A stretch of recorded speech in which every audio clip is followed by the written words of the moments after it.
Hello, hello. Oh, you're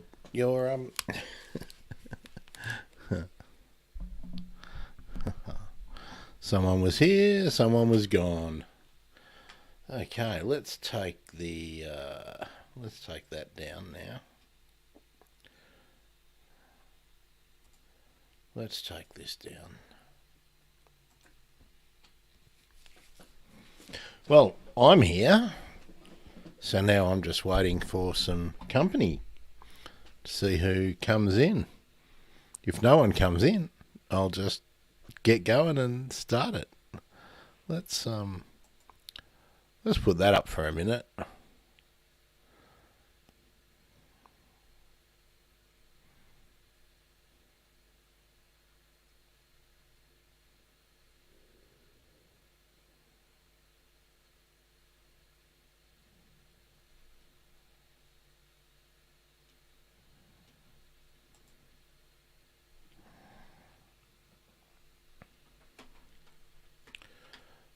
Not getting any notifications. Maybe no one's going to be around today. Oh no.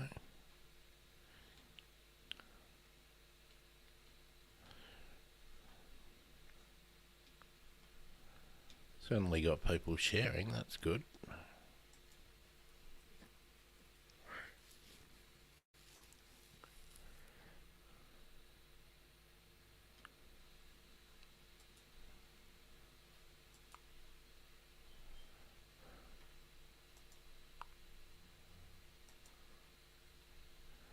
Do do do do do do.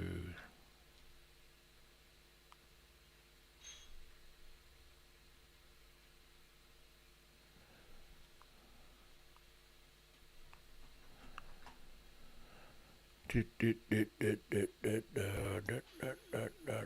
do.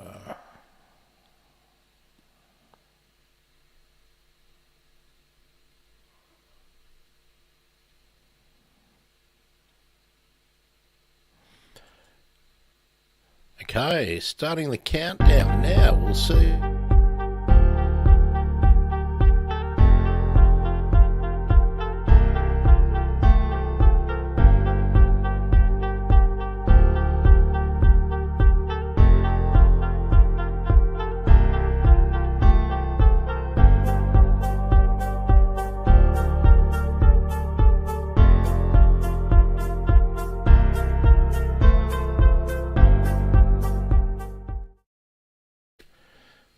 G'day, bird nerds. I'm Grant. I'm the host and producer of the Bird Emergency.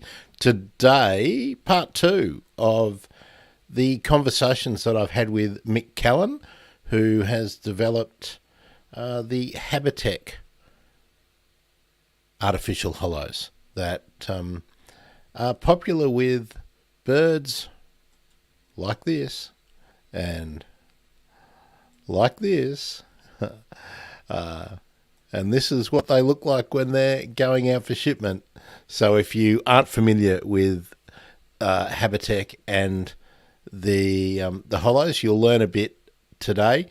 Yesterday we played the first episode that I did with Mick before they'd gone into full-scale production. And this is a year, maybe 18 months later, where the hollows are available and are out there, and let's get that going. I'll be here. Please comment, ask questions if you want to as we go along. And look, since you're here, why not just let me know where you are? If you're in the UK, the US, Europe, Australia, Africa, or I don't know, the subcontinent, just let me know where you're watching from, and I'd just like to know. All right, roll it. Hello, bird nerds. And just confirm you can hear it. Hello, bird nerds. Let's start again. I might turn that up a bit. Hey. This is the Bird Emergency. I'm delighted today to welcome again Mick. It's your third time on the show. Once audio only, How are you? Thanks. Great. Welcome. Yeah, I'm very well, thanks. It's great to be back. It, it it's a beautiful day to be alive, Mick. Uh, Let me inject a bit of politics. We have a government that seems to give a shit about furry and feathered creatures and plants and stuff. So, sort of a new world. Are you feeling invigorated and really energised about where we find ourselves in this country now? I have to admit that I am. Yeah, I think is it today the State of the Environment report comes out? No, that comes out on the 19th of July. Thank you, Mick. 19th. That gives me a chance to plug. 25th of July, we're doing a State of the Environment report live stream with you and Richie and Holly Parsons, and Mhm. I'm going to invite a few other people along, and we'll really be talking about what should be done first, what's next, what are the priorities, and well, hopefully we'll see. Hopefully it's not as bad as we expected it might be. Yes, indeed. Yeah. So, while we're on that, Mick, before we introduce Habitat Innovations, or those who have seen your first shows on the Bird Emergency will know of Habitat. But do you think there'll be a renewed bout of activity with your primary client base? Look, I think so. I think the people that have got some funding at the moment will likely continue to. What needs to happen is that there's more people doing a lot more things if we're going to start reversing the decline of species. So, yeah, there's been a lot that's very targeted to specific species and hoping that they become umbrella species. But I think some of those targets are allowing a lot of the other, perhaps less cute and cuddly animals sort of fall by the wayside a bit. Well, let's start at the beginning, Mick. When you first joined the show, this was you, right? And Yeah. and since Hi, Susan. since then, that box, that formerly Habitat box, has kind of turned into these and these. So, tell us about the beginning of your artificial hollows or artificial nest box journey.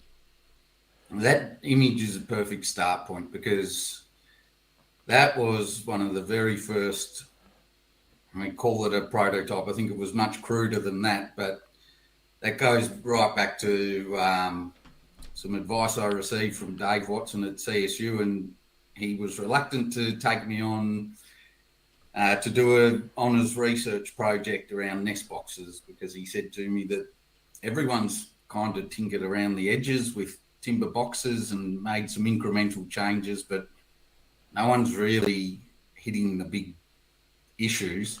That was So the if you're going to prototype. do it, go right back to the start and look at the key issues around durability and thermal performance, as well as sort of the ecological design and understanding.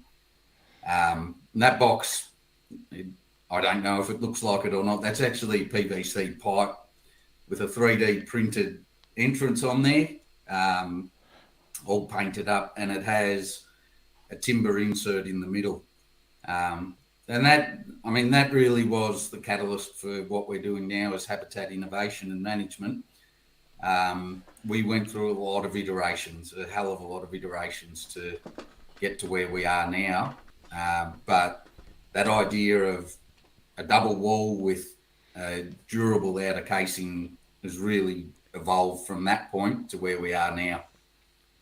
So on this shot, Mick, I think people can get a better understanding of what the boxes are. Now they're injection molded in one piece, and you can, if people have a close look, that you can then slide the timber inserts and their standard size timber that's milled everywhere, that slide into those grooves, and that's what gives you the superior thermal regulation. Correct? Yeah, that's right. But also, if you can see where those holes are, I'm pointing to my screen, which is going to be useless for anyone. But there, there's a if you see hole where those at holes each are, that's corner. actually breaking the double wall in the plastic. So there's dual plastic walls in there, and then the timber goes inside. We use 19 mil eco ply, and that provides 3 layers, which is proven to be really important for the thermal stability. So go over again what the issue is with the typical backyard. You know, granddad built me a nest box thing. Why do so many species not use them? What's the problem? Look, the backyard ones I think aren't so much an issue, because people that put them up in their backyards, they actually care. They go and look at the birds or the critters using them. They're likely to maintain them and replace them. But the longevity is one of the key issues. So I think it's pretty well documented within literature and even on your show, Grant, that tree hollows take a very long time to form in Australia. I mean, roughly 100 years for a small one, and looking at hundreds of years for large hollows. And timber nest boxes last on average around sort of 8 to 10 years. You'll always find people that have got a great quality nest box that they've built or purchased somewhere that will last longer than that. And then the other end, there's good examples of ones that are poorly constructed and will fall out of trees in a couple of years. So if you've got a timber box in your backyard and you replace that and you've got some rosellas or something using it and they're coming back year on year, that is fantastic. I think where the big issue is for the offsets and those grant-funded projects where they can tend to be a ticker box exercise, and people put up, 100 or 200 nest boxes, and it might be government agencies or groups that get funding, but there's never the funding or incentive for people to be going back and replacing those boxes. So if the majority of those boxes are out of service in 10 years and there's been clearing of large hollow bearing trees, you haven't really solved much of a problem at all. You've just sort of covered a stopgap solution. Okay, let's talk about that issue in particular, because I think people who aren't sort of in the game, in the ecology space already, would be surprised about how that situation arises. So we don't need to call anyone out and blame anyone, because people are only trying to do what they can with the funds that they get. Absolutely. But is that a common and real significant problem where funding for offsets, and I'm guessing that that's linked to development, to some form of development, be it agricultural development and removing old hollows in standing timber, where that money is being used to put up shit nest boxes and there is no ongoing funding for monitoring, that either means you have empty nest boxes or you have nest boxes that are full of invasive species that like them, and that there's no information being gathered about those boxes in the future. So while everyone says, "Oh, offsets, that's great. The developers have done a good thing and everyone's happy and there's 200 nest boxes out there," but that really just means there's 200 nest boxes full of 4,000 starlings and no trees for superb parrots, for instance. Yeah, and look, I mean, it could even be a situation where you've got 200 boxes full of rosellas and red rump parrots and other things, but we're continuing to see huge volumes of land clearing in Australia, and there's sort of this idea that, well, we provide that stopgap and they'll move on and find other areas of habitat, even if those boxes have gone in 10 or 15 or 20 years. But that it's just not the case. We're seeing such a shrinking volume of native vegetation in this country, and the clearance of those old trees, that it really becomes a long-term issue. I think any of these sort of artificial hollow solutions need to be planned very much for the long term with a maintenance and replacement and monitoring strategy. Now, let me kind of backtrack, but I want to lead you in a direction related to what you just told me. Now, that big shiny lump of stainless steel is a die. Mm-hmm. That's what it's called. And I used to work. I think I told you the story once before. I used to work in a factory that made plastic rulers and then were printed with advertising material. Now, the die that was in that machine produced 4 plastic 30 centimetre rulers at a time, Mm-hmm. and the owner told me that it cost him $50,000 for the die. Yeah. Now that seemed to me far less intricate than the one that you've got here. Yeah, that's a And 6 ton lump of steel you're looking at for that dye or mold.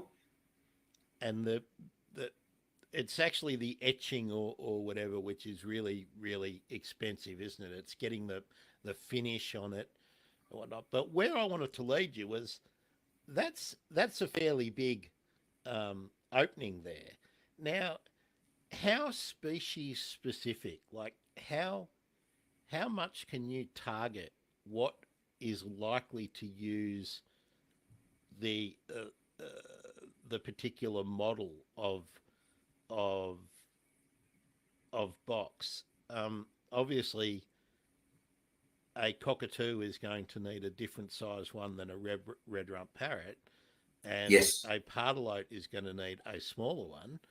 And then if we have a look at these, this one, which you sent me this image, that's a feather tail glider. Now, are you able to exclude, like in an area where you're targeting particular species or looking to um, provide a a suitable habitat, including nesting opportunities? Are you able to um, really tailor a box to a species? Like, has the science Yes. got that Yeah. far? Yeah. So it's a completely modular system. So all the plastic components screw together or they're snap-in fittings. We've got a long branch stub entrance and a short branch stub entrance. So that's the longer one that you see there. And from the previous image, you could also see there was the top entrance, which we can do. All of the entrances, other than that, we have a larger top entrance, but the side entrance, the maximum dimension is 90 mil. But you can see there, we can actually restrict the entrance because all of our timber inserts are CNC machined. And so we cut custom size holes, or we do vertical cracks, or we can do ellipses. It all depends on the species we're targeting. And we can also include what we're calling internal baffles and really reduce the volume inside the boxes. So for things like a pardalote, it's a very narrow, long chamber that we create. And then obviously for your larger species, we just drop those timbers in around the inside for the full cavity. So the image I've got on the screen now shows the modular nature of the design. That's what, 4 units put It together, is, yeah. And so that might be what's necessary, for instance, for a pardalote. But within that, you can create uh, a, a tunnel pretty much, and then maybe the chamber will just be in the last segment. Is that how that would work?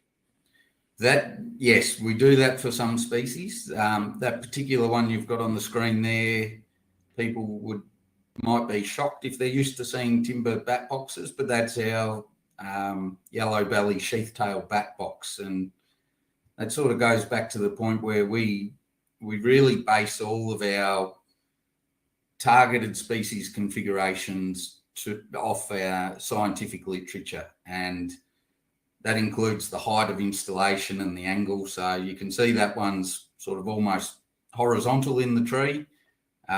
It's a huge box for a small bat, but that's the type of hollows they use. They like a spout hollow. And in those ones, we actually can restrict those as well to have much smaller internal dimensions than what you saw in that box coming off the line. So your Indian miner might not be able to get access to it. Yeah, well, that one, if an Indian miner got in there, it's a 90 mil entrance on that one, so it would probably be open slather.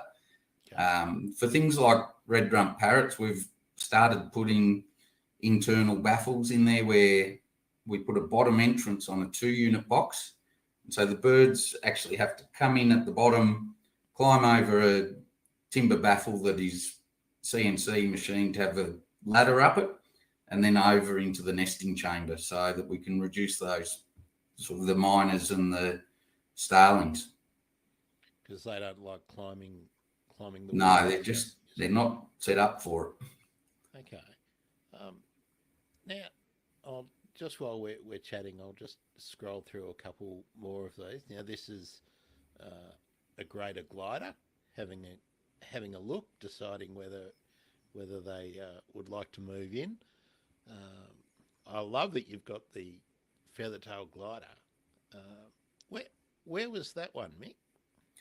That one's actually at Burrendong Arboretum, and it's you can see that's a pretty large box. It certainly wasn't put up to target feathertail gliders.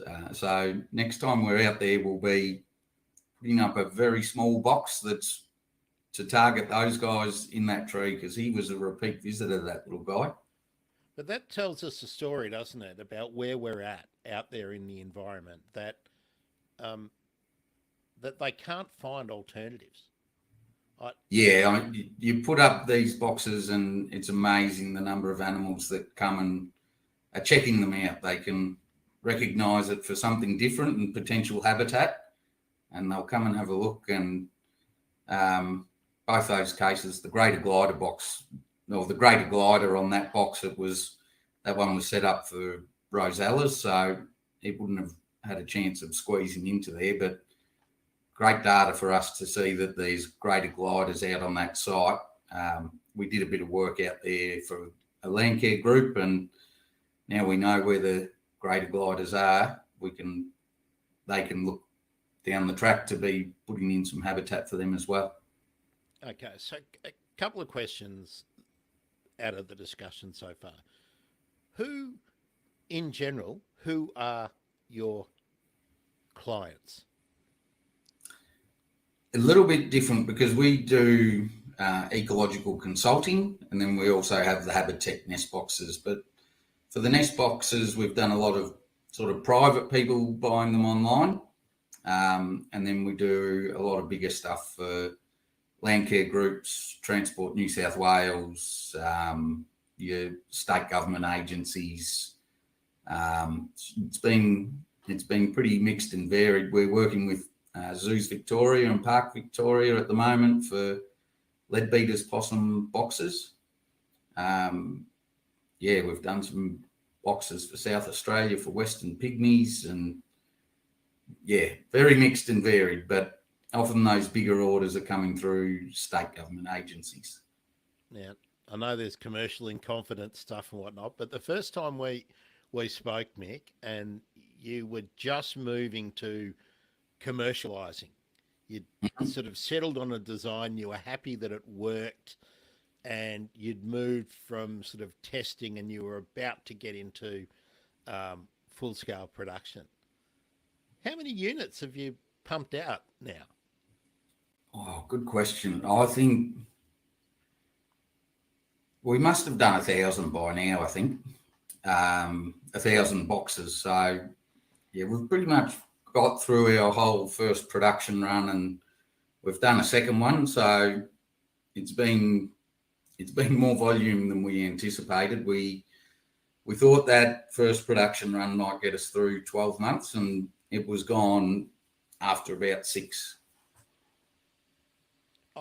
I'm guessing that you are like contracting with a specialist molder who you haven't had to go and set up your own factory or anything like that. You've just you've invested in the die, and Yes. then you contract to get certain units produced. So you've got the one box body, Yes. and then you produce all the different accessories.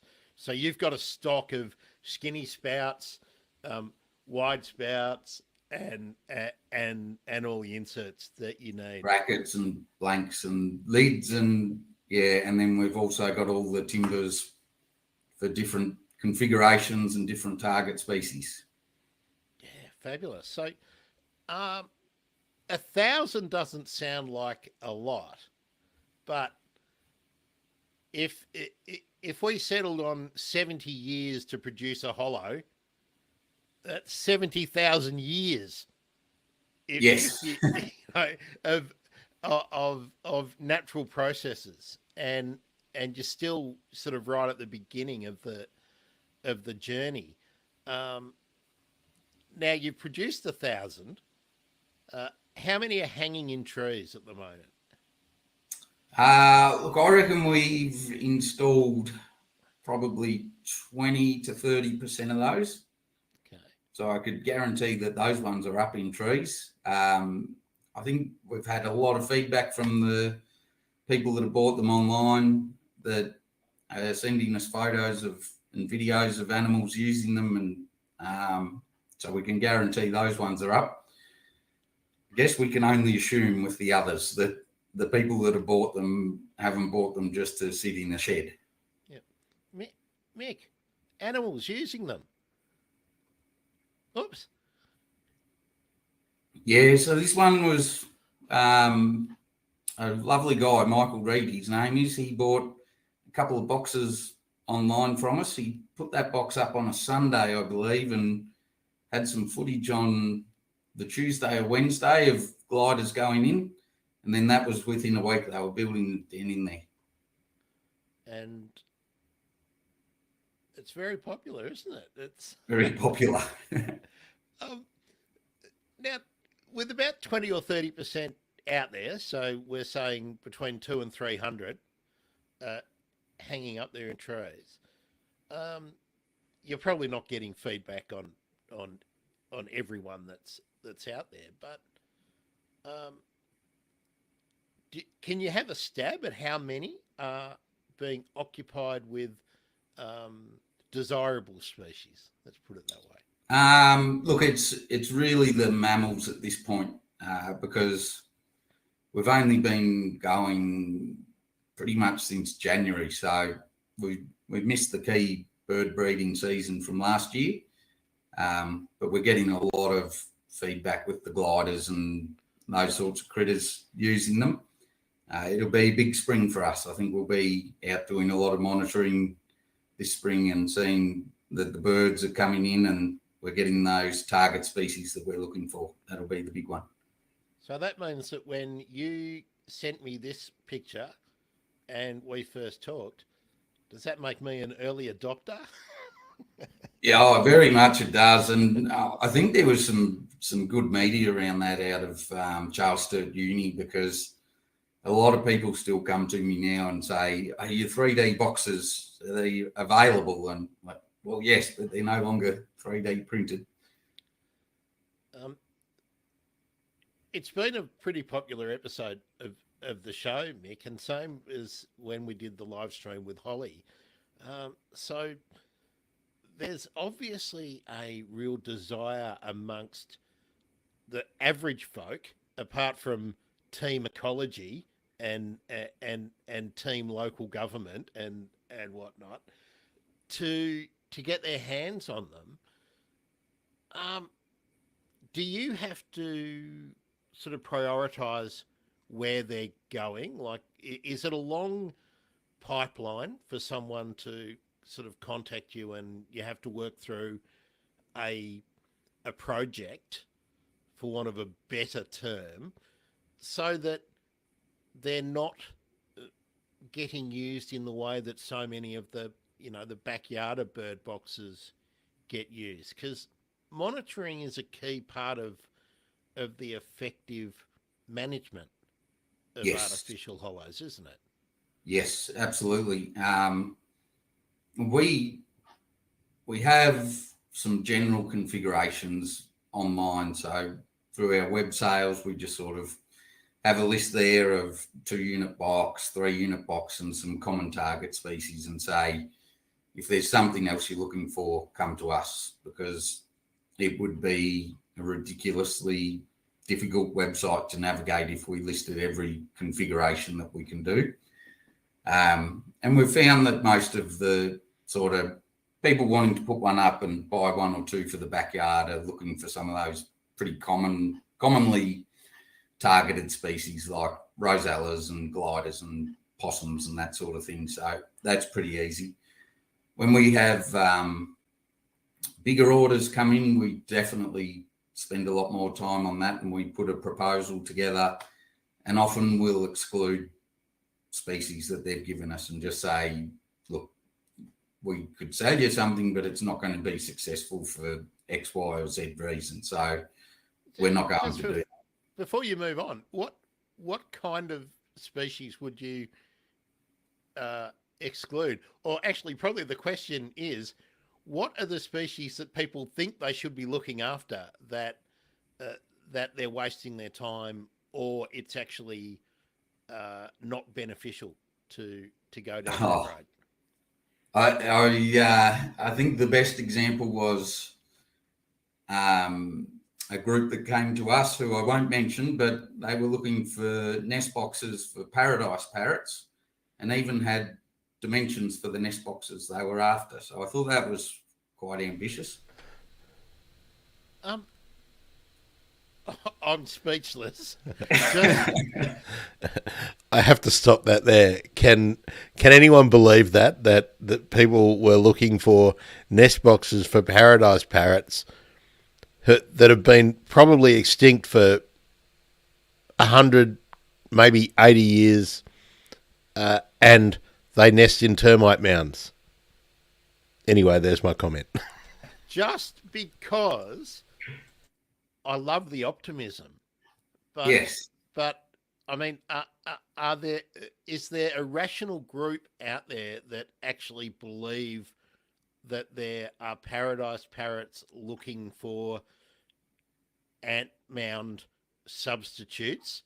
Are there actually some people who? I think someone had done a pretty quick and nasty database search of species for an area and come back with results, and didn't have the knowledge all the time to assess what had come back, because there were a few shockers in that one. Um, Mick, you could have taken 150 grand off him. Oh my goodness! Look, Look, I'm no expert on the paradise parrot, but I'm pretty sure that there weren't any records of them using tree hollows anyway. They were termite mound nesters, so that I don't look, think even if there were some out there, that a nest box would help. look. I I don't hold out much hope that we're going to get a night parrot story that you could substitute night parrot for paradise parrot. Um, No, I wish, but I tell you what, I reckon there might be a couple of people who wouldn't mind some hooded parrot, or um, golden-shouldered parrot alternatives to be something that would work. But uh, have you got any records of either of those that would take to a I've seen some of the stuff that zoos have done for those species, and sort of creating artificial termite mounds with a nest box inside and heated and all that sort of stuff. But I think that'd be one, if someone came to us, definitely I'd say, no, I think you're probably barking up the wrong tree. But they do. I mean, there are successful breeders of golden-shouldered and hooded parrots, so they must be. They're certainly adaptable in captivity. Whether or not that adaptability carries into a free range setting. Yeah, look, there's a lot of holes in the literature around hollow dimensions and things for a lot of the Australian hollow using species. So I cautiously look at what works in aviculture and sort of take it, as I say, very cautiously, because I think a lot of what can happen with captive birds doesn't necessarily translate back to wild birds. Back to the wild, but yeah. It can give you some good pointers as to dimensions and that sort of thing. But I certainly wouldn't aim to replicate something that's been used for decades in an aviary situation and think that that will necessarily work in the wild. With Costa. Hello, Costa. Thanks. Can I put that up? No, I can't display that, Costa. But you can make a comment, and I'd like to put that up. It's interesting that Costa's watching along at the moment, because the point of asking about what people want is that there must be a big overlay between mad keen gardeners and people who are investing a lot of time and money into their private properties. But that's not really your focus at the moment, is it? I mean, you're not a retail brand yet, are you? Oh, we do sell our boxes online through our website. We don't distribute them through retailers at all. It was a very conscious decision that we made right from the start, that if someone wants one of our boxes to put up in their backyard, they will pay exactly the same price as if you come to me from a government agency and you want 50 of those boxes. The point that I wanted to sort of push with that sort of leading question, Mick, is that monitoring and feeding back data to you is as important as just getting some out there in the environment, isn't it? Because you're still developing, you're still improving, and as we made the point earlier on, with so little money available for the environmental works, is that a good general term to use, Mick? That you don't want to waste any of it, do you?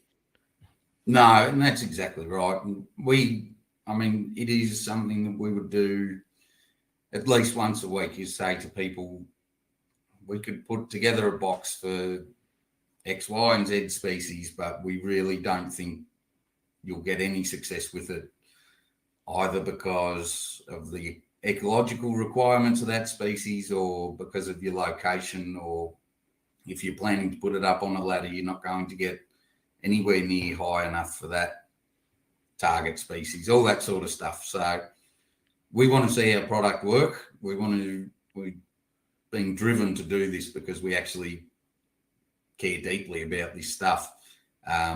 So yeah, we don't want to see our boxes just put out in the field and in inappropriate locations or inappropriate configurations where they're just not going to have any chance of success.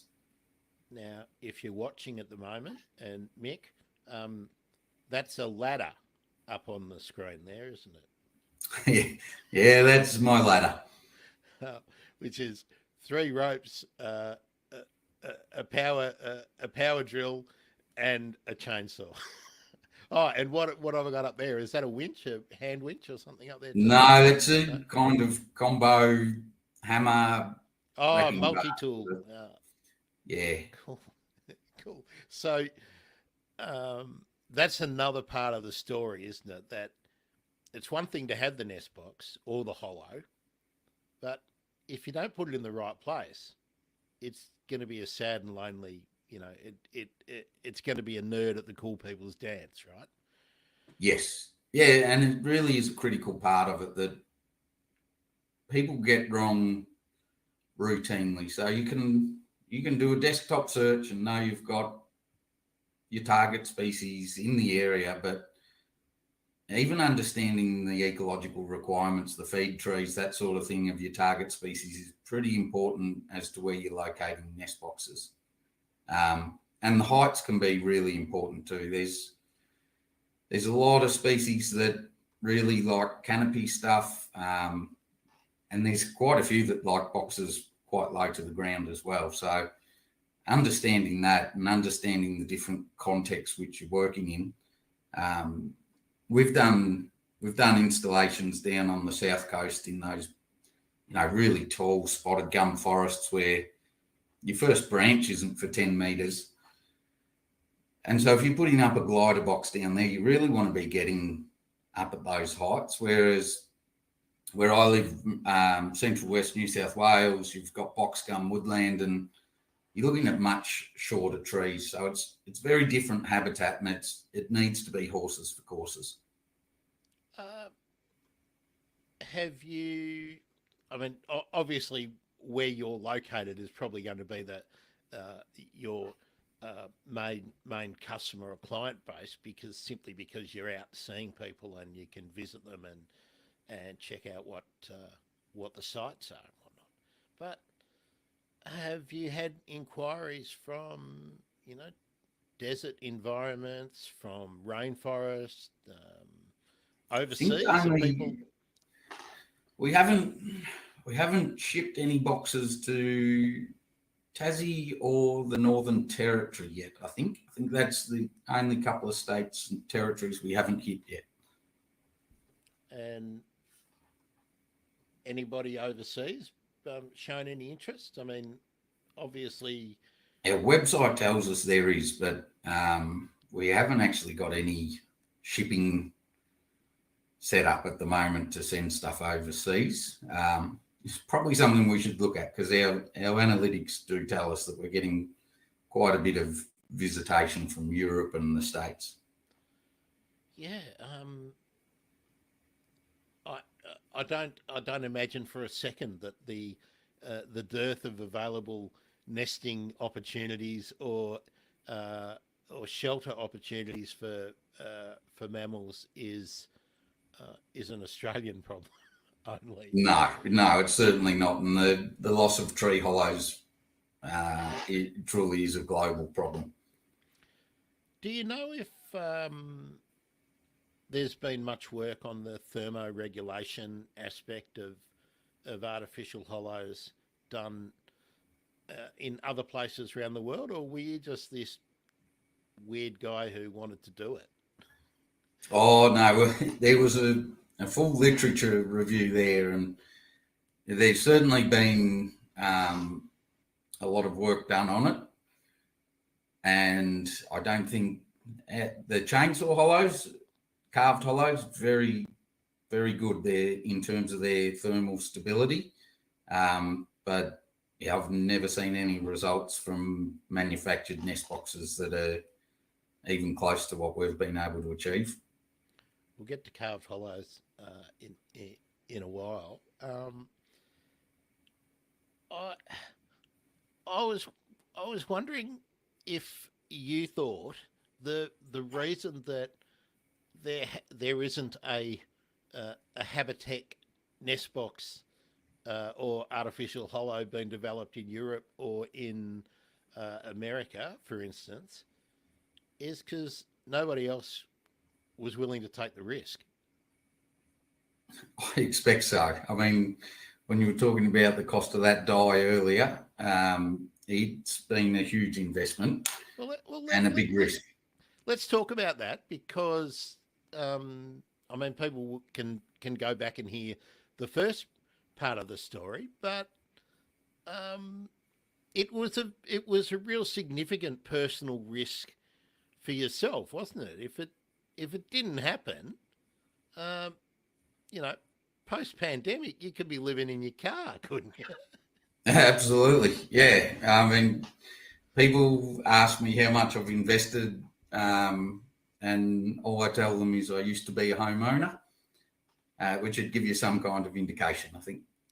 Yeah. No. So I don't want you to go searching for your Superman T-shirt or anything, but you only make significant advances, even though there's a big need there. If someone's prepared to put their ass on the line, and you did it, so good on you. You know. Yeah, yeah. And look, I don't take that as really a pat on the back, but more just to the point that I've kind of been pushing into this field more and more, and knew that if we could crack it, that there's a good market out there.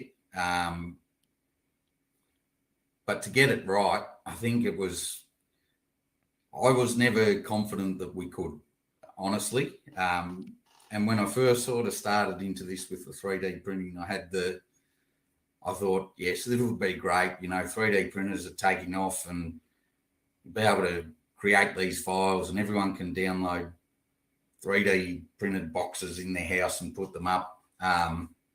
The technology's not there, certainly not on the it's home printer scale. Yeah. And the 3D printing revolution seems to have happened for handguns. Yeah. But not much else. There is the exception with the team at Melbourne Uni that have been doing that amazing sort of block structure for the powerful house. But in terms of just a home printer, it's not feasible. So that image you had up before of the Eastern Rosella at that pretty crude looking box, they were put up 3 or 4 years ago as one of our early prototypes and have subsequently all been taken down because even though they're painted and everything, the plastic used in that 3D printing process just isn't durable enough, and we wanted to make sure they came down before they started really degrading and giving you a bad name. Yeah. The other thing about your journey, you're not allowed to say your journey should be outlawed. It just should not be allowed to be said. The development path that you took, Mick, was an extension of study that you were doing. But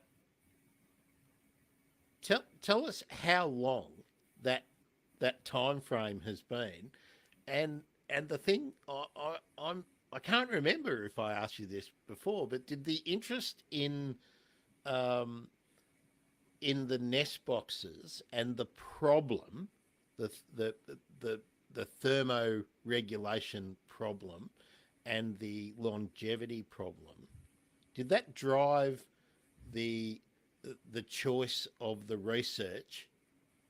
Or, yes.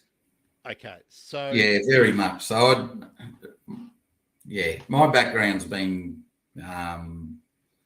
across a few different industries before I really was able to get back into the environmental field, but I've been doing it for a lot of years now, and background in private industry and local government and state government. And when you live out in this part of the world where organisations are typically smaller, it makes it harder to specialise. So when you're working in the environmental field, it's pretty broad, but I found I just kept narrowing back in on birds, and particularly sort of hollow dependent species, and was doing So, chainsaw hollow work and nest box programs, and was really understanding the shortcomings.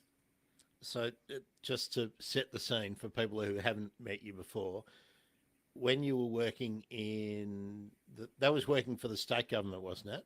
In Prior to the parks. yes, Yeah. yep. So you had to be able to produce a brochure, um, lead a tour, fix a fence, and clean the toilets. Yeah. Oh no, what? Sorry, no, I wasn't Yeah. working for Parks. Different agency. Similar skill set. Yeah, but Yeah. working, you'd be working on waterways projects and re-veg projects and then threatened species projects, and you kind of expected to be across a lot of things, which is always good. It keeps it interesting, but makes it very hard to specialise. So did the uh, I'm sorry if I'm treading old ground for people who have recently listened uh, to the first podcast episode that we did, Mick. But did the decision to enrol at Charles Sturt and become an ornithologist, because that was the course that you did, wasn't it? Yeah, Was that decision driven by you may be able to have an opportunity to do this research and solve this problem, or were you going to do the formal qualification in ornithology anyway? yeah. No, I was doing the ornithology out of interest as much as anything, and professional and personal interest, I guess. But yeah, it was really wanting to do this research. So I'd started tinkering around with all the PVC pipe and timber stuff before I even had begun that honours research.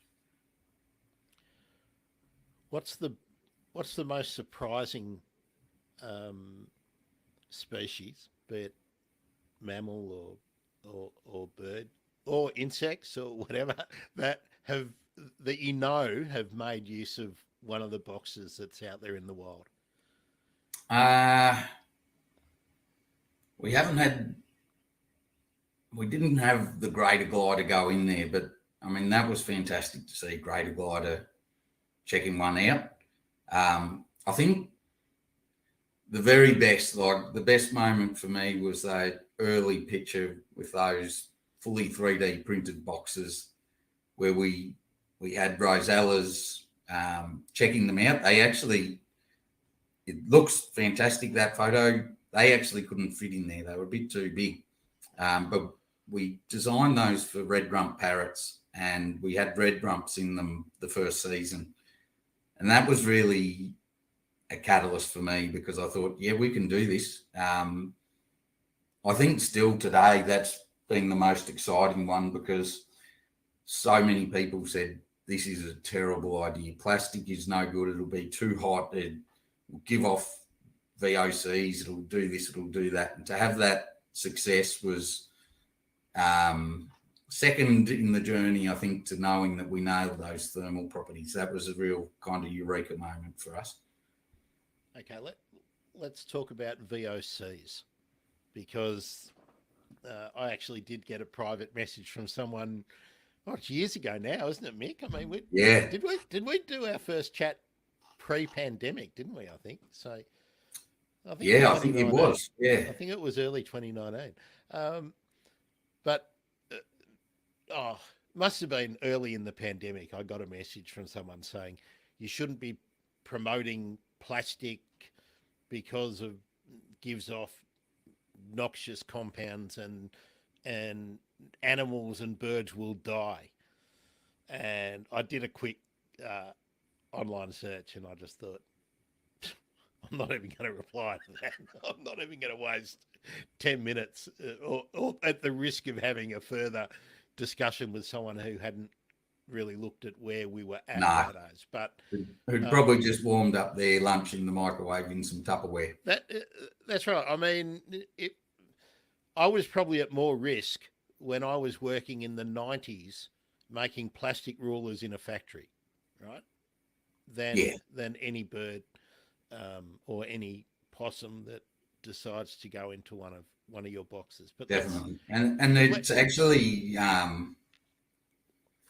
maybe counterintuitive for a lot of people because we often get asked why we don't use marine ply as the inserts in the boxes. oh, do they know what's in marine play? Marine ply gives off VOCs for about 18 months. So if you make a nest box out of marine ply, it would be surprising if you've got anything using it in the first 12 months because they're actually pretty hazardous to anything that might be going in there.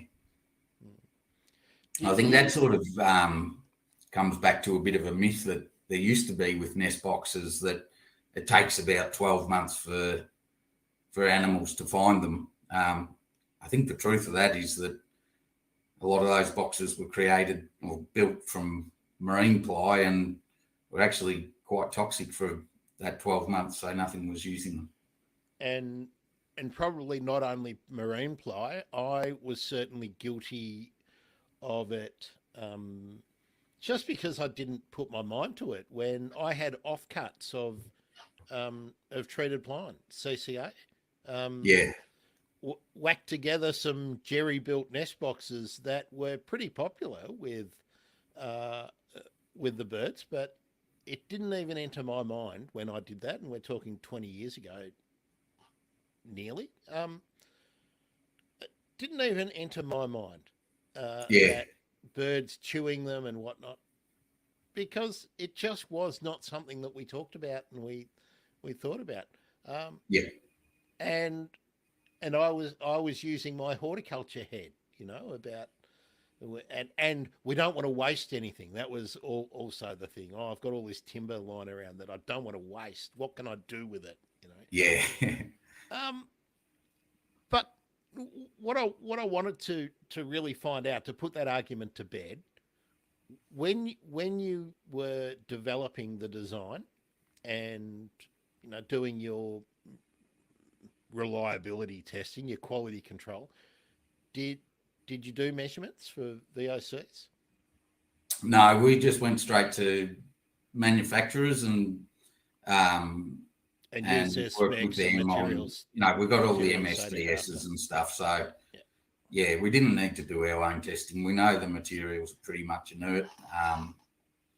The other one that we used to get a lot of and still occasionally do is the birds chewing on them.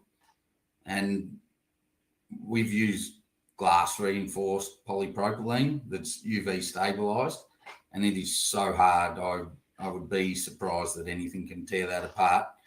But that, again, those 3D boxes that you had the image of earlier, we had those paired in trees with timber boxes. And when we took those plastic boxes down, there's no chewing on them. They haven't been chewed at all, and that's really quite a soft plastic. Whereas the timber boxes have been just absolutely torn apart at the openings. So I think there's something in that the birds, and there's a lot of the birds like to chew on timber as part of a courtship process and a nesting process, or to try and open up entrances. But it just must be that mouthfeel or something about it, they don't like to chew the plastic.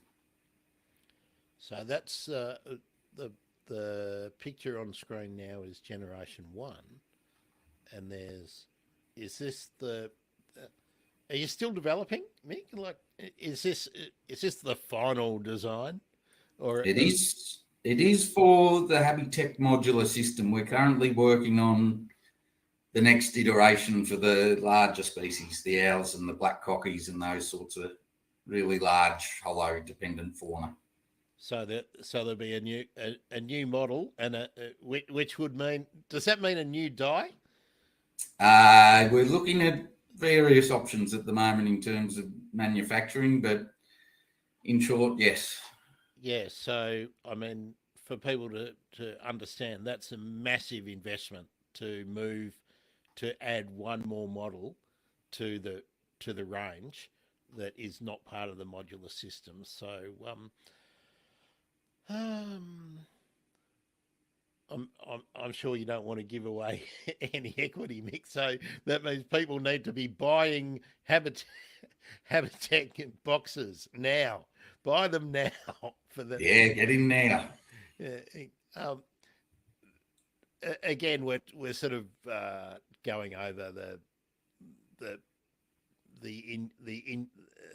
the minutiae of the production process a bit here, but you you need a significant uh, lot of back orders or really confirmed interest before you would do uh, another another production run, wouldn't you? Because it's a lot of time.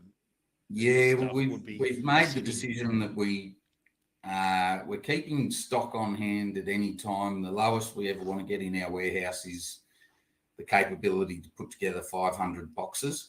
Okay, so that's Just for the significant. fact that we can turn these things around and we don't the production time to go from an order to having the components produced is reasonably slow, even though the production process itself is quite fast. So we like to have a good volume of stock in the warehouse so that if we get an order tomorrow, if we get one today for 100 boxes, we can have that shipped on Friday. Gee, that's good. That's good. And then you would move to having 40% out there in the field. That'd be good. Yeah.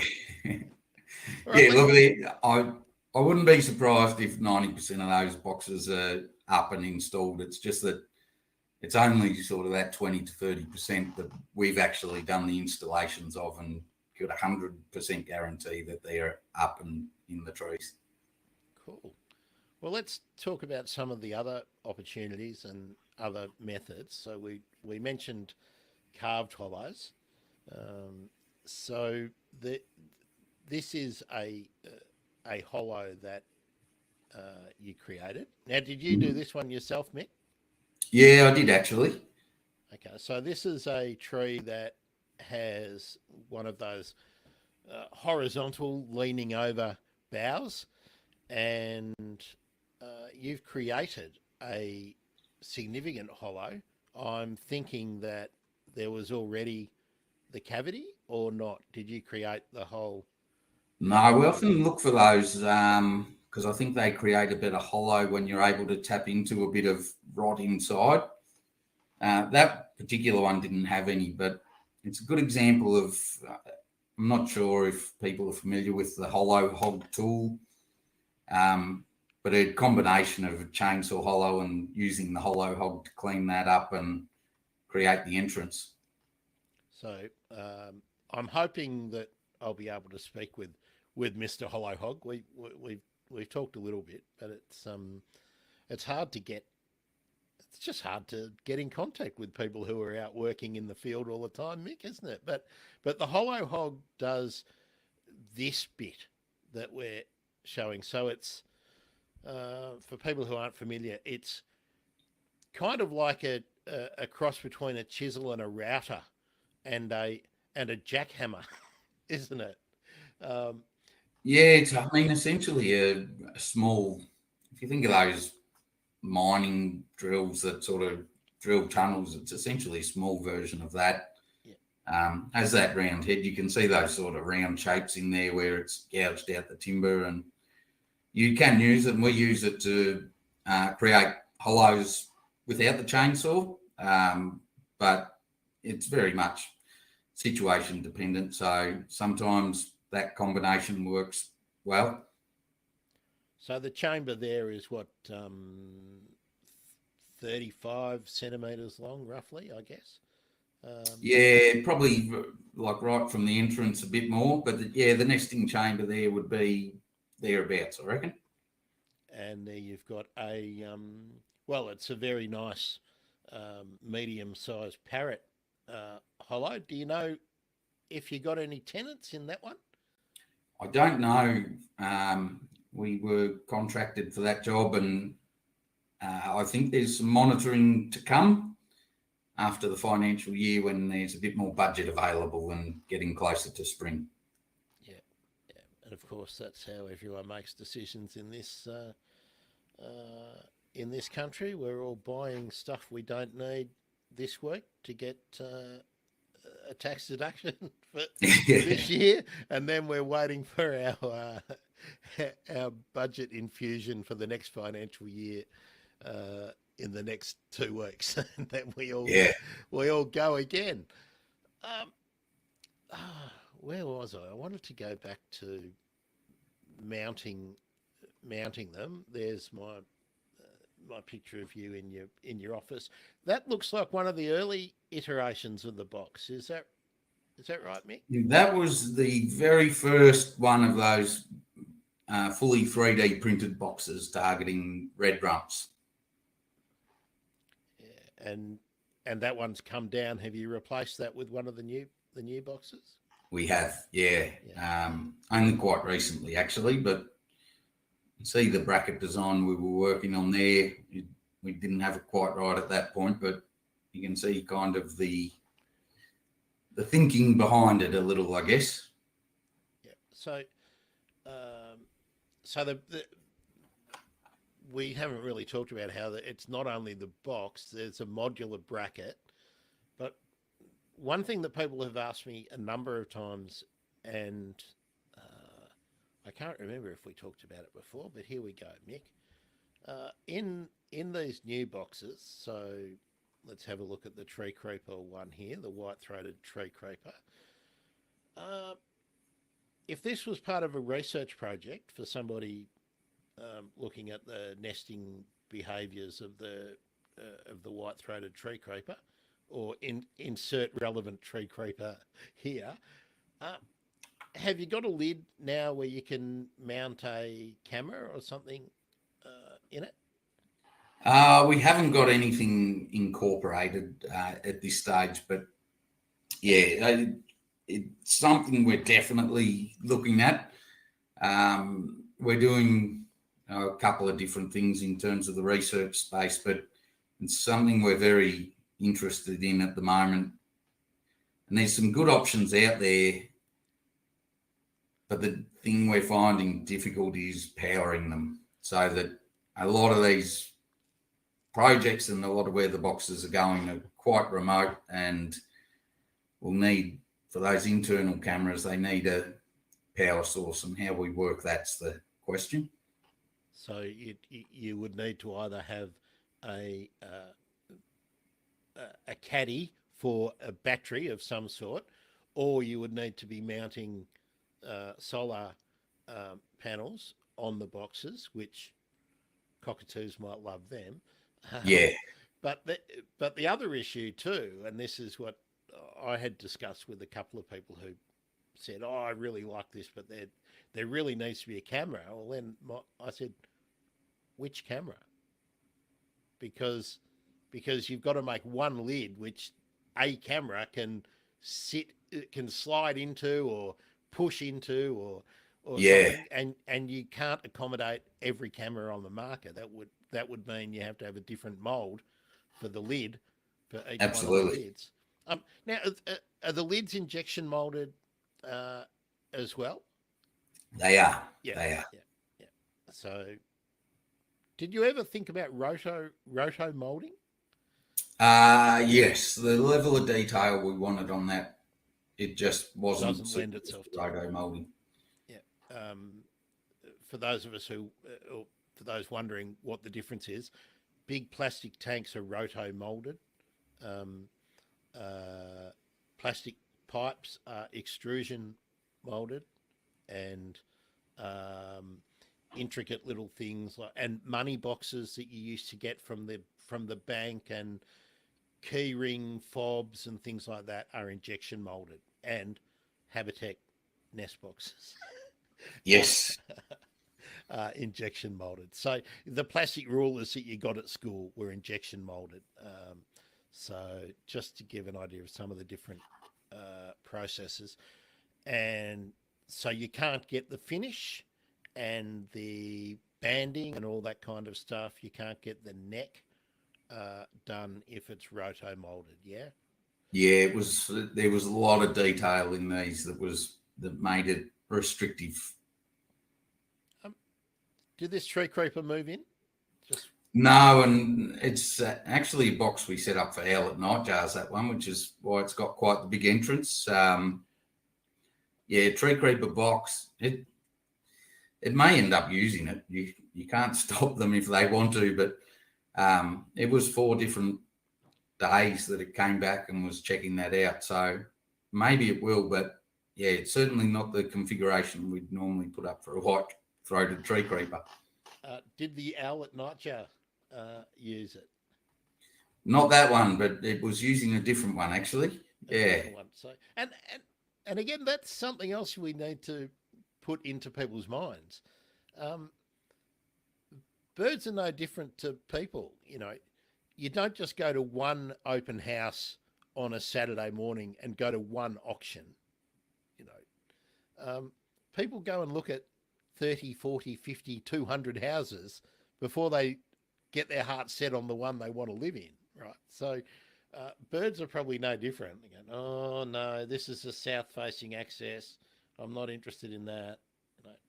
Yeah, it's amazing how much visitation a single hollow or nest box will get. When I had cameras up on natural hollows everywhere, I think the record we had was within a week we had one that had 12 different species come and check it out. Actually, let's talk about that, because that you put a whole heap of camera traps out to monitor hollows when you were doing your research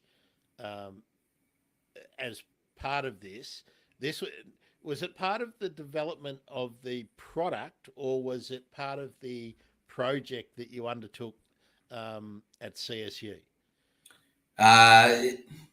It was in a way both. So I was looking at doing a separate study on predation and whether there was any difference in predation rates on natural hollows versus chainsaw hollows. So I had a lot of cameras out on both, and in the end ran out of time a bit, but we sort of got to the point where with ethics and stuff it was getting a bit difficult, and we didn't want to be putting eggs and things in hollows and checking predation out of season. It became too difficult to do in season, and so we were simply going to assess the visitation rate of predators to both. But by the time it came to write up my thesis, those tens of millions of photos just never got processed.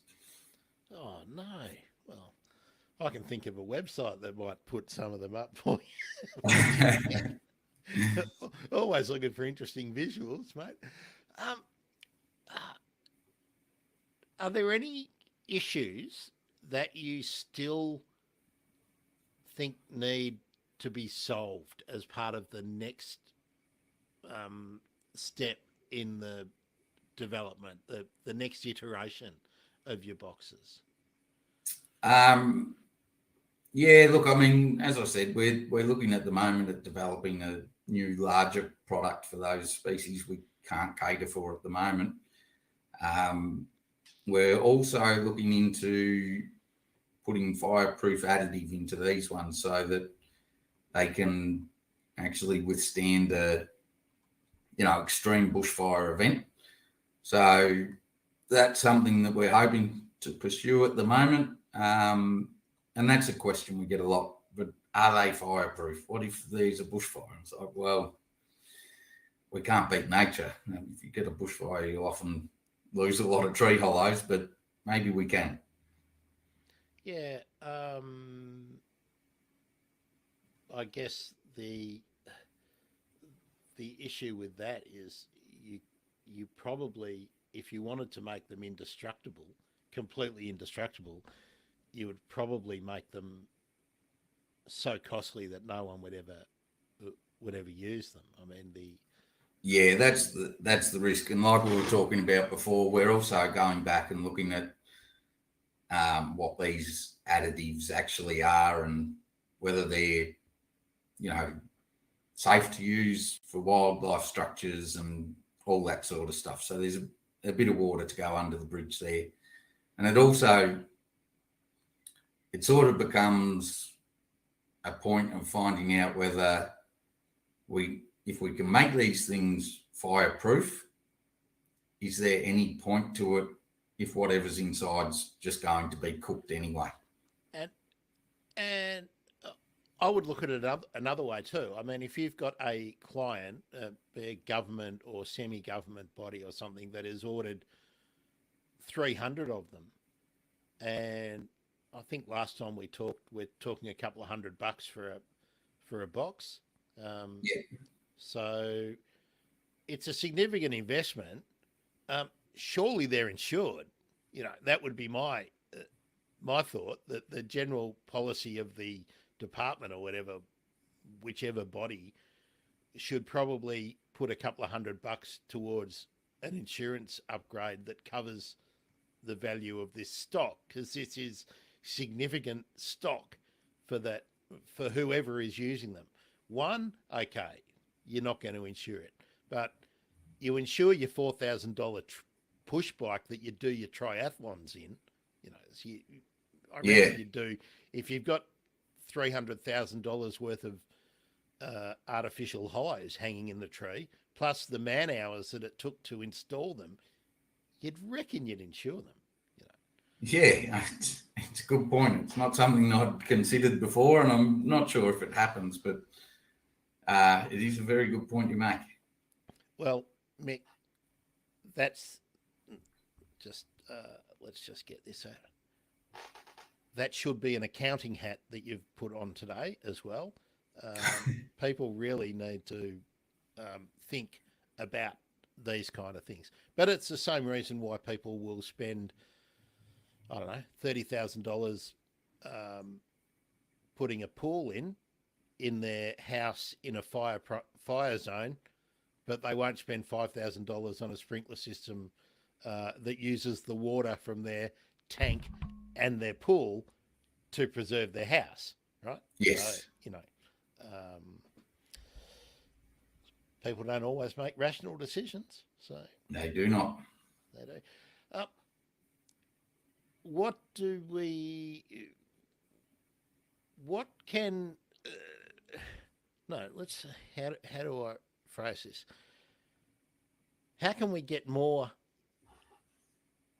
semi-government, local government, and allied bodies to be investing in the artificial hollows, be they the Habitek range of nest boxes or Hollow Hog or chainsaw created hollows, or just not tidying up dead trees? How far along have we come in making decision makers aware of the value of hollows and then preserving them? And you probably know where I'm going. And not leaning on this bloody offsets, because offsets. Yeah, I think we've come a long way. I think we've got a way to go. One of the things that I think's great is when you start seeing reserve management plans put in place and people identifying that there's a lack of hollows there and then putting in some management strategies for that. I think the biggest thing with any artificial hollows is the fact that people need to really understand that point I was making at the start, that putting up one nest box or one carved hollow isn't going to solve a problem. That if you're putting in management plans at local government, state government, whatever it is, there should always be some budget to follow up and replace those boxes. And it should be an ongoing thing until you do an audit of that bushland and say, okay, we've got an appropriate number of hollows here to support the species that should be here. I'm sure you've cast your mind to this question. I hope you have, because otherwise it's extremely unfair for me to lob it. How many hollows do you think we are short of what is required across the Australian landscape? Now, that is a huge question. But you've thought about it, haven't you? No, we've done some work where we go to an area and you look at the PCB, like the veg community there, and you can get a baseline Yep. figure of how many hollows should be per hectare in that sort of vegetation community. And where we've done that work, it normally falls at around 20 to 30% or less of what would be in a healthy remnant stand of that veg community. Okay. So in most areas of existing bushland, the number of hollows that should be there, in my experience at least, is around, say, 25% of what you'd get in an old growth forest.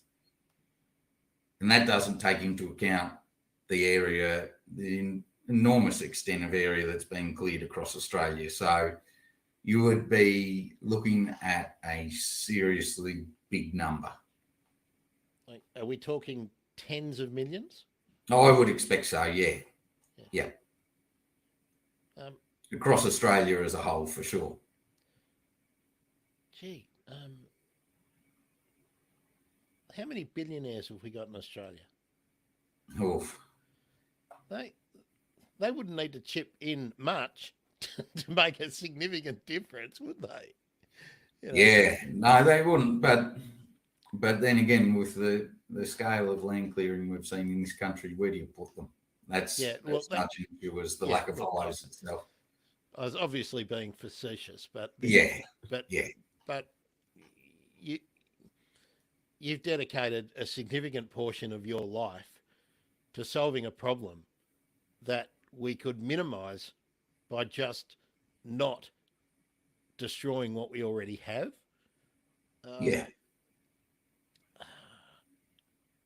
But put your ecologist hat on for a minute. Oh, look, it's a blue ecologist hat you're wearing. I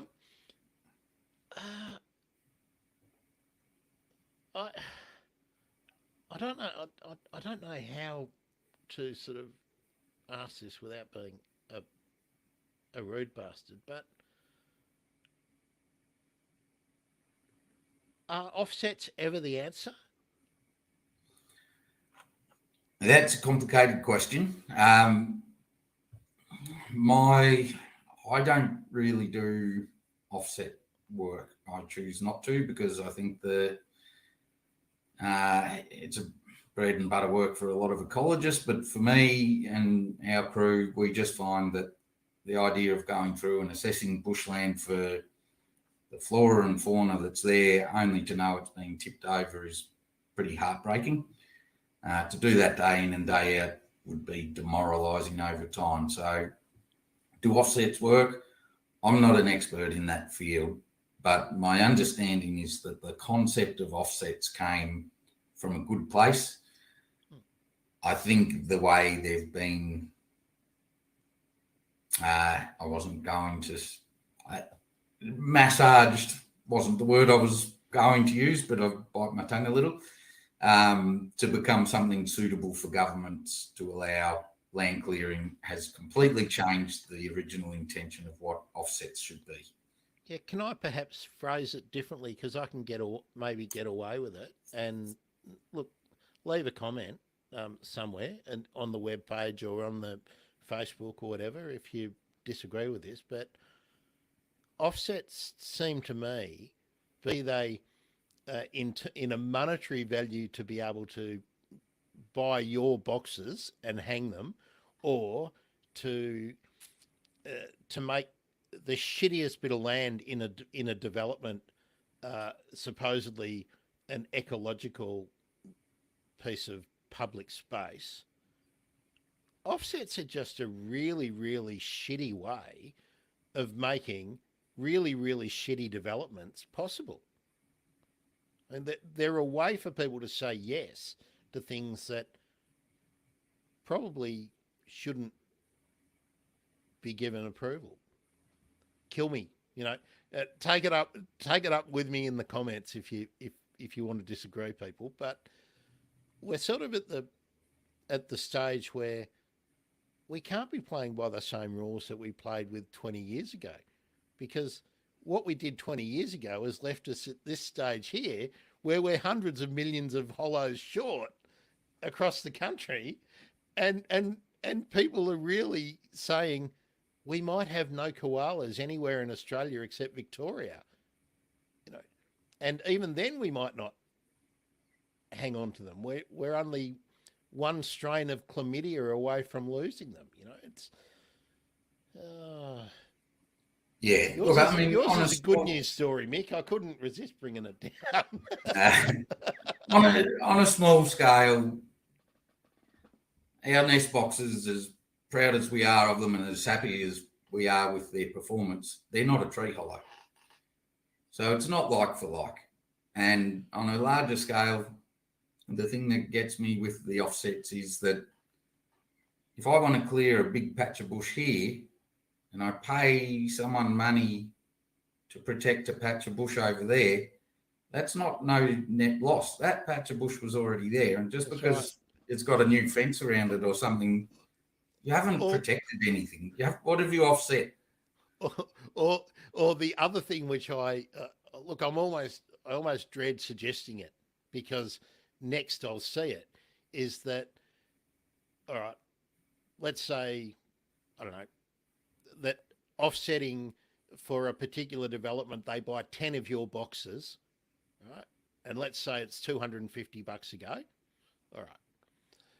Well, what they might say is, I'll tell you what, we'll make it, we'll triple the amount, because what we're going to do, we're going to provide the poles to hang the boxes on, right? So you're getting double the value of the offset, but also you're getting like a 5 times shittier option, you know. Yeah, And yeah.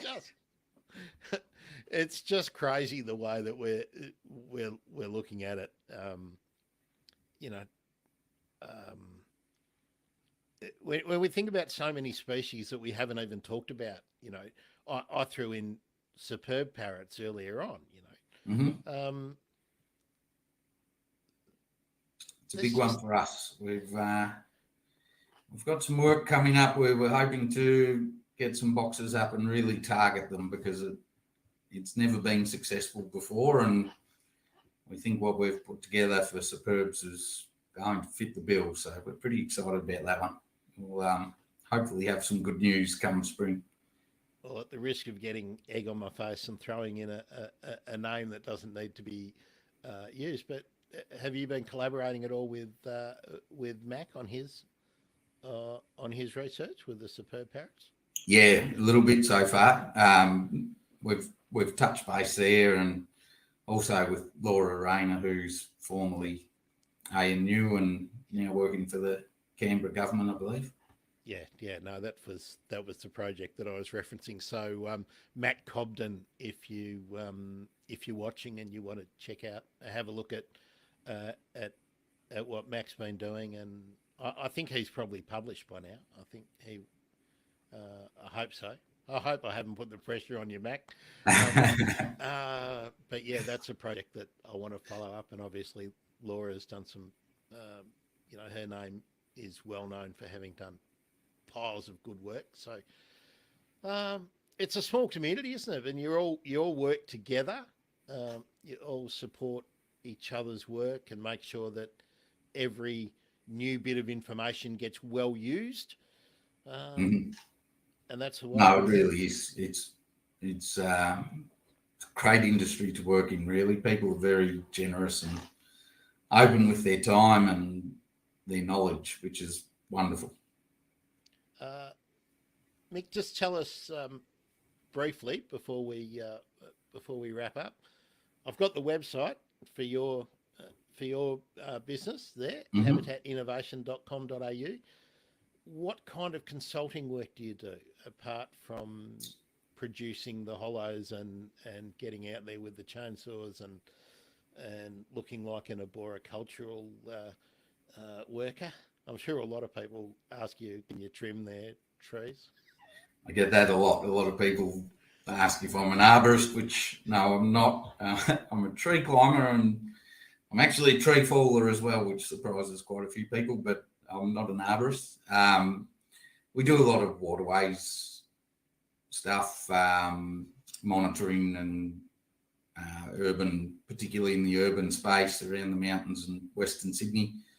But also we do more general stuff. We like to do habitat restoration works and plans for that, and assessments, field assessments, database assessments. We do a lot of that sort of background work to then get out on site, have a look around, see what's there. And one of the things we really enjoy doing is what we call the habitat needs assessment, where we can come into whether it's someone's property or something much more large scale and saying, look, here's the species you have and here's what's missing, and this is how you can change things to really bring back those species that have dropped out or that are in lower numbers than they probably should be ideally.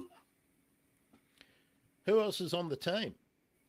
We've got Carl Tipler's the other director. He's based in Wagga Wagga, up in Sydney today. Then we've got a team of young ecologists across the mountains who are just fantastic to work with. We've got some staff here in Bathurst with me who do installations and in the warehouse, and some admin support down in Wagga and Melbourne, and Alex, who's our engineer, also Bathurst based. So it's sort of growing pretty quickly and pretty diverse team, but we all enjoy each other's company and it's going very well at the moment, which is lovely.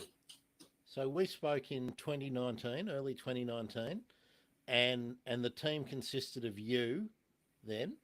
So how many full-time equivalents have you got in the team now? Probably 6 or 7, I guess. Well, that's pretty good. That's a success story, no matter which way you turn it around. And you haven't got significantly greyer, judging by the beard there. Nick, so that's a positive thing too. Yeah, not much scope. That's right. We can't escape that when we're gentlemen of a certain age. So you're fielding. You're happy still to be fielding inquiries. You're not. Oh, absolutely, always.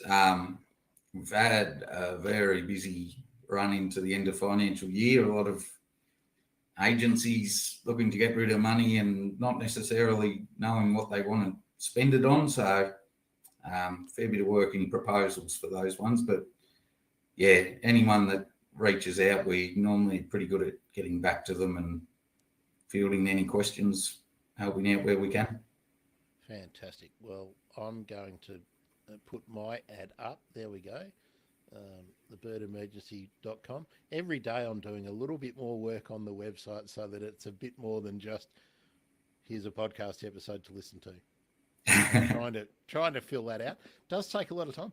I don't have any full-time equivalents working on the Bird Emergency mix. So, and my big ad for people who might want to support the show at the moment, I need to get a couple of hundred more subscribers on the YouTube channel so that I can get access to a few more features and make the YouTube channel a bit more usable, and then possibly do some new things. Have you done any merch yet, Mick? Have you got a Habitat T-shirt, or is that? No, we haven't got that far yet. We've got had some beanies and shirts for staff, but we haven't gone down the line of merch yet. Oh, other than we did sponsor the Conservation in Action conference in Orange a month or so ago, and there was some stubby holders along with that. Yeah, I meant to ask you about that. I wanted to be able to go to that, but I couldn't. So I didn't. Funnily enough. How did the conference go? What were the highlights? Well, there were a few. the speakers, we had some amazing speakers there. So David Lindenmeyer from ANU was always fantastic, and Kate McBride, who a lot of people would have seen on Q&A and different shows, advocating for waterways, and particularly the Darling Barker, very good speaker. There were some good workshops. We had Sammy Bailey. If anyone's got kids that are interested in animals, check out Sammy Bailey, because she's an author and illustrator, but she ran a scientific illustration workshop for us that was really well received, and a great cultural immersion experience as well up on in Orange, so with the local Aboriginal Lands Council. So that was really popular as well. I'm guessing most of those sessions are available online somewhere, Mick? No, none of it was filmed. You got, someone should have sent me there. I could have done that for you. Yeah. I'll just put that out there. If you're doing an environment/biology/conservation event and you do want it filmed and turned into broadcasts and whatnot, I'll do that. So there we are. The bird emergency. Keep that one up the sleeve. Well, I mean, it's one of my great frustrations, Mick, is that I'm doing this on the smell of an oily rag. I mean, it costs me more money than most people spend in petrol every year to do this, and I do it because I think it's important. But there's bodies out there paying people 150 grand a year to talk about what they should do in communications, but they're not producing as much content each week as I do. Now, that's assuming my content is valuable. That's not a decision for me to make, but God, there's a lot of money sloshing around that isn't doing stuff. There's a lot of money out there, obviously refurbishing offices or buying vehicles or something, which rebranding organisations. Yeah, a whole lot of stuff, man. And I don't want to sound like I'm having a dig at everyone. I'm not. That's the way things are done. But sometimes you need to sort of stand outside and, hey, let's go, well, if we've got $100,000 to spend, maybe we could empty Mick's warehouse, Maybe we could buy all of his boxes and hang them up somewhere, or maybe we could buy that critical piece of habitat that some bloke wants to build a shopping centre on. Maybe we could do that. Anyway, Mick, great talking to you again. I've really enjoyed it. This is my first Monday without Holly, so I'm a bit. I was a bit scared. I was a bit scared whether I'd be able to do it without Holly. I will just give a plug to the 25th of July. We will be doing the State of the Environment Report response, because the State of the Environment Report, which the previous government sat on for God knows how long, is being released on the 19th of July, and we'll find out how the threatened and endangered species of Australia are really going. Thank you for the Facebook love, Naomi Burgesson or Bergeson. I hope I'm guessing it's Burgesson. Janice Hipperson, thank you for the Facebook like, and Costa Giordiades official. You're a big deal when you have to put official in your social media handle. So good on you. Maybe Gardening Australia will have to do a session with you, Mick, and Burrendong Arboretum sounds like a good location for Gardening Australia to meet Mick Callan and talk about habitat nest boxes. Oh, well, it turns out Gardening Australia have already done it. Oh, did I miss it? When? It was a little while back. I think it was a little bit of the ABC budget cuts coming through there, because it was pretty much a repeat of the It's not, what am I saying? Landline story. Oh, so I saw the landline story. So I missed you on Gardening Australia. Apparently so. Oh, gee, my goodness. I deliberately didn't watch Gardening Australia this week because Ida Buttrose was on it. So that's a whole nother story. Mick, let's just get that up again. habitatinnovation.com.au. What's the best socials for people to check you out? Oh, gee, that's a good question. I should know that. They vary a bit, but if you put Habitat Innovation into any of them, you'll find us there. Send them to me, Mick, and it'll be on the thebirdemergency.com/Mick. Thebirdemergency.com/Mick. I'll produce that later in the day and put all the links there, and obviously the link to the replay of our conversation. They are all in the email footer, by the way, so you'll be able to track them down there. Fabulous. Wonderful. Just wanted to make sure that we only put the ones out there that you want to put out there, so that's good. Great to talk to you again, Mick.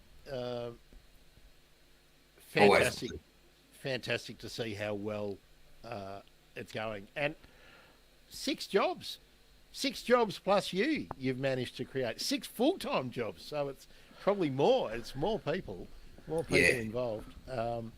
That's a real good news story, no matter which way you cut it. And someone should be coming and giving you a development grant and encouraging you to fill up more warehouses full of mesh boxes towards the several hundred million that we need across this country and the rest of the world. I'm open to that. Good stuff. Mick Callan, thank you.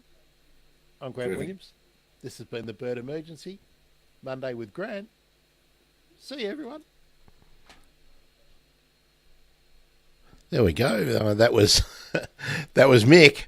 Mick talking nest boxes. There we go. Just get that one out. Now, has anyone got anything they want to bring up, talk about? I touched base with Mick. I hate that. I hate Journey and I hate touch base. So, but how do you avoid saying them? I spoke with Mick late a couple of months ago, I guess, and things are still going well. And we decided he would come back on soon.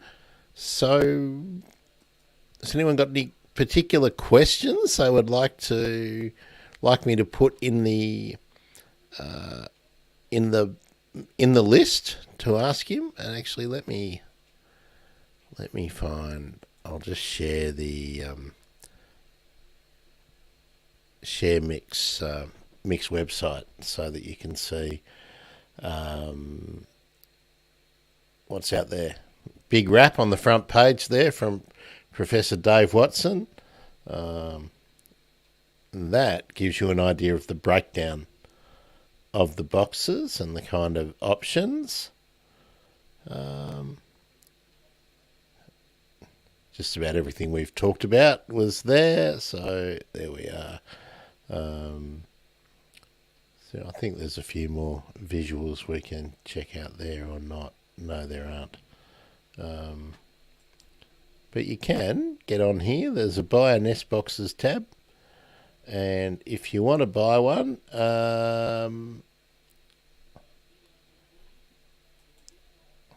there's a list of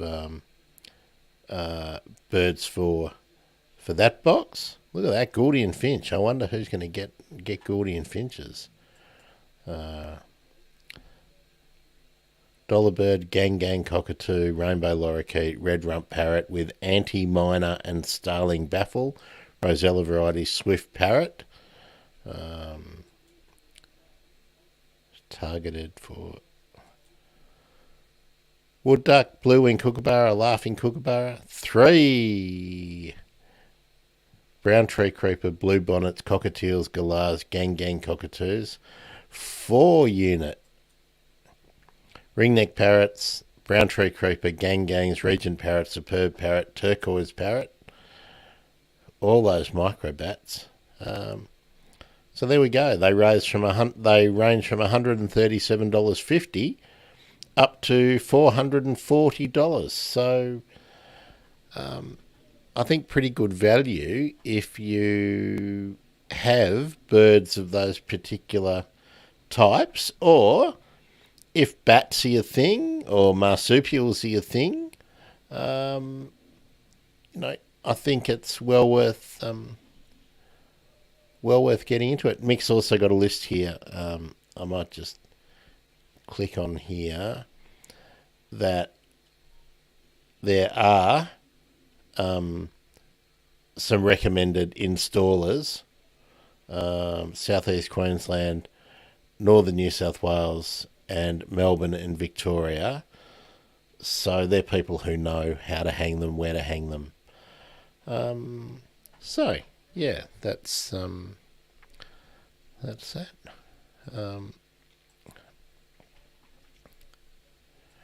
Now Naomi, the where and how to hang them has really been was discussed. Different birds species or different mammals have different height preferences and angles that they like to be on. Now there are FAQs on the website, but they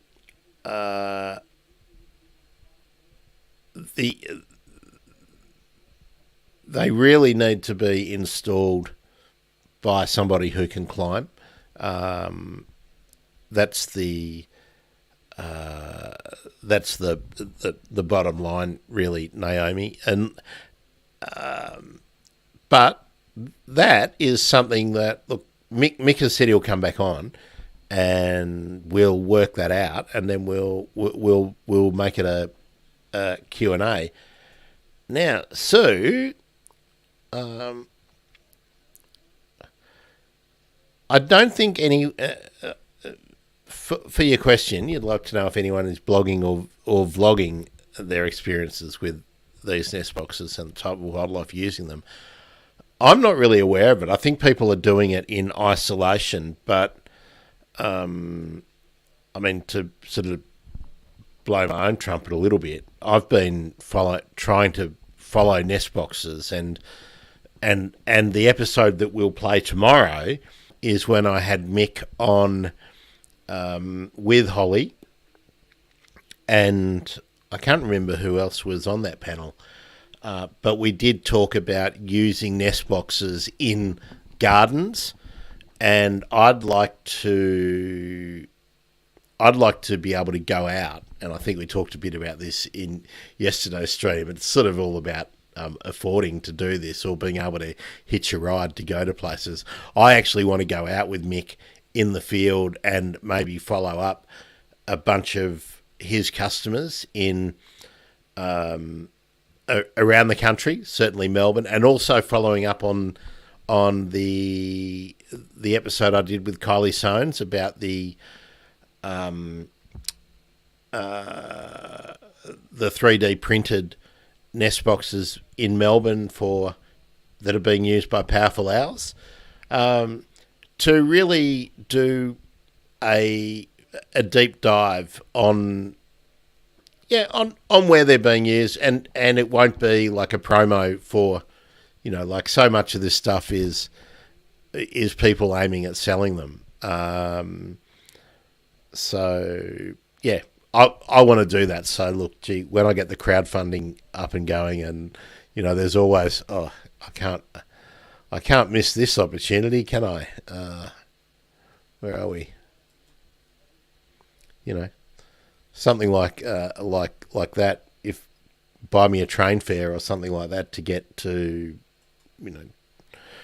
Bathurst, to go out maybe with Mick for a couple of days, to check out what they're doing in the southwest of Sydney and the slopes, and out at Orange and Dubbo and places where these are out there, and to actually good opportunity to take the camera and get some footage and do some interviews. I'd certainly like to do that because I'm really interested in it from the point of view of a landowner or a gardener or a birdwatching enthusiast, as much as the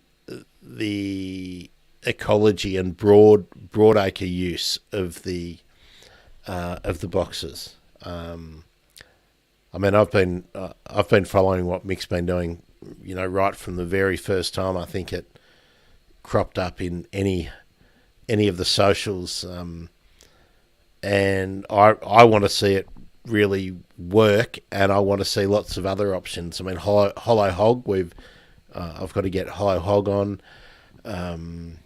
Lots of other nest box manufacturers. I did reach out to Bunnings once about whether they'd be interested in supporting a program to reuse timber that off cuts that they produce all the time as they're trimming up customer orders. I think there's a lot of scope for doing a lot more. The bottleneck is that you really need trained tree climbers to site the boxes if they're going to be effective. Rosellas will use them when you can hang them sort of at ladder height, safe working height, but a lot of species need it to be much, much higher, and that depends on the vegetation that's around you, as Mick said earlier in the show. So, yeah. Okay, gang. Well, thanks for joining me. Tomorrow there'll be another episode with Mick, and then we'll do something a little bit different on Friday. And I'm going to do something like this right through the period until I'm back with Holly on the 9th of January. So thanks. You can contact me, of course, at Bird Emergency. You'll find me on Twitter and on Mastodon and on all the socials, thebirdemergency.com/whichever social you want. You'll find me. Okay. Thanks again. See ya.